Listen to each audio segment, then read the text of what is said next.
ایک دفعہ کا ذکر ہے، کسی گاؤں میں 3 دوست رہتے تھے۔ انہوں نے بے روزگاری کے ہاتھوں تنگ آ کر نزدیکی شہر میں جانے کا فیصلہ کیا تاکہ وہاں جا کر کوئی ملازمت کر لیں۔ وہ شہر کی طرف روانہ تھے۔ اتفاق سے راستے میں انہیں پوٹلی ملی۔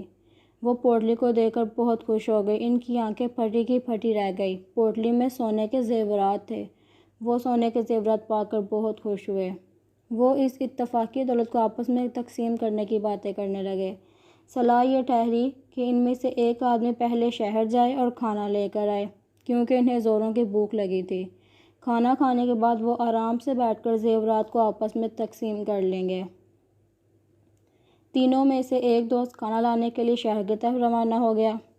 اس کے جانے کے بعد باقی 2 دوستوں کی نیت خراب ہو گئی۔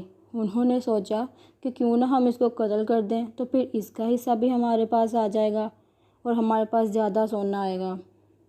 ادھر وہ ساتھی جو کھانا لینے شہر گیا تھا، راستے میں سوچنے لگا، اگر میرے دونوں ساتھی کسی طرح مر جائیں تو سارے کا سارا زیور میرا ہو جائے گا اور میں امیر ہو جاؤں گا۔ چنانچہ اس نے کھانا خریدا اور اس میں زہر ملا دیا۔ جو ہی وہ اپنے ساتھیوں کے پاس پہنچا تو اس کے دونوں ساتھی اس پر پل بڑھے اور گلا گھونٹ کر اسے ہلاک کر دیا۔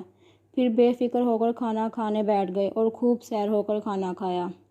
چند ہی لمحوں بعد زہر نے اپنا اثر دکھانا شروع کر دیا اور دیکھتے ہی دیکھتے یہ دونوں ساتھی بھی وہیں ڈھیر ہو گئے۔